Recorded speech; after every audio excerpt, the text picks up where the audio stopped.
My name is Nick Lane. I currently teach the Microsoft technical courses, including Windows Server 2008, Windows 7. I teach the MCITP certifications as well as the MCSC certifications, also A+ certification, as well as Network Plus certification and Security Plus certification. And I've been with New Horizons worldwide for 7 years. 5 of those years is with the Southern California branch, and 2 of those years was with New Horizons in New York City branch. My favorite thing to teach would definitely be the A+ certification, because that's how I got my start.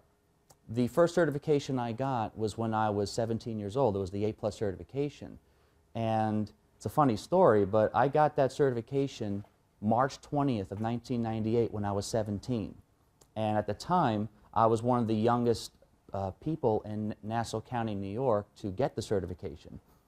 At the time, that was a big thing. Now, I'm sure there's 12-year-olds that have the certification. But ironically, 10 years later, on March 20th, 2008, I was teaching the A+ certification course to a group of students, and they wished me a happy 10-year anniversary. Lots of ways. One, being a trainer, you have to constantly read, practice with the things you're going to be teaching. Not to mention just reading and teaching is not enough to be well up on things. So you have to do it. And a part of my responsibility here at New Horizons is to do a lot of the IT work for the Mentored Learning Network we have, which is a 5 city-wide network throughout our 5 different centers, running the latest Windows Server technologies, the latest Windows client technologies, and between managing the systems from a systems administration standpoint, working with the users, I'm teaching it and I'm doing it all the time. And also, I'm doing what I used to do as a teenager when I first got into this industry. I just read all the time.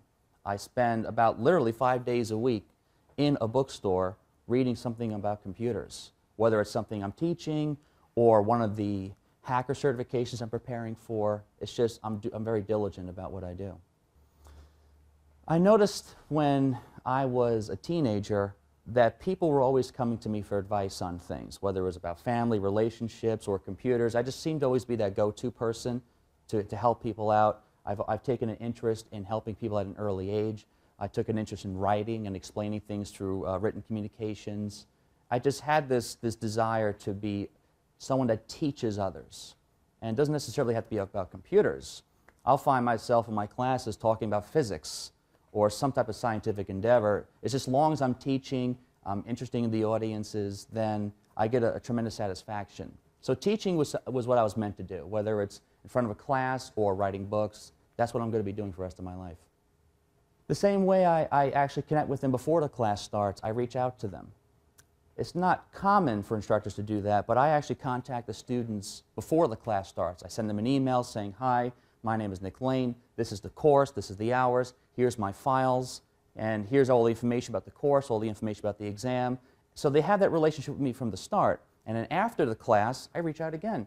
I find them on LinkedIn, or they find me on LinkedIn. I give them references. I give them recommendations, or the newest LinkedIn thing now, which is endorsements. The relationship continues after the class because they tend to enjoy the class.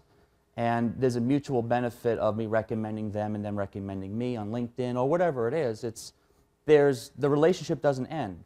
I remember when I was a student in school many years ago, the relationship I had with the instructor was just, he had a lasting impact on me, and I want to be that same lasting impact on my students long after the class is over.